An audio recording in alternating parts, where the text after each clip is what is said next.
ये तव्हां ज़ुल्म जी इंतहा तव्हां ॾिसी वठो। असांजा क़ुरान पाक सूदा ॿारड़ा असां बीठा आहिनि रोइण में मसरूफ़ आहिनि। हे ख़ुशी को तव्हां हिकिड़ो मिंट को अखियुनि को आंसू हिकिड़ो कढी ॾेखारियो कतिरो कढी ॾेखारियो त असां ॾिसूं। असां क़ुरान पाक खणी बीठा आहियूं छोकिरियूं असां जूं आहिनि पर असां वटि न आहिनि कंहिं वटि बि आहिनि मंगरनि वटि आहिनि असां खणी विया आहिनि त हाणे असांखे मोटाइण जी बजाए असां सां हे ज़ुल्म कयो वियो आहे। अज़रा करम असां सां महिरबानी कई वञे असां सां इंसाफ़ कयो वञे। जेका ॿार असां हिन महिल असां जेकियूं छोकिरियूं आहिनि उनजी वालिदा जेके उन्हनि वटि आहिनि उहे बि असां सां महिरबानी करे छॾाए ॾियो।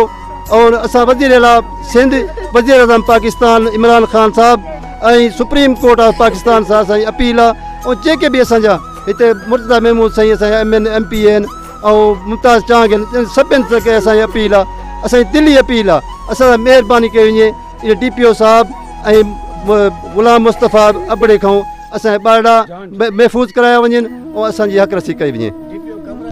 जी आपने सुना कि इन लोगों का कहना है कि मकामी MNA मखदूम मुर्तज़ा महमूद और मकामी MPA सरदार मुमताज़ अली चांग से इन्होंने मुतालबा किया है। उन्होंने कहा है कि हमें इंसाफ फराहम किया जाए। सिंध की जो पुलिस है वो हम पर जुल्म ढा रही है और हम पंजाब में भी महफूज नहीं रहे। इनकी ख़वातीन अगवा हुई और इन पर इल्ज़ाम है कि इन्होंने अगवा किया है, जबकि ये लोग कह रहे हैं कि मंगरिया बिरादरी ने इनकी ख़वातीन अगवा की हैं और उन बच्चियों की जो वालिदैन हैं जो उनके भाई हैं उनको भी पुलिस ने हिरासत में लिया हुआ है। इन्होंने आला हुकाम से एक बार फिर मुतालबा किया है कि खुदारा इन पर तर्स किया जाए और ये कुरान पाक का इन्होंने वास्ता दिया है और ये कुरान पाक उठा के खड़े हुए हैं।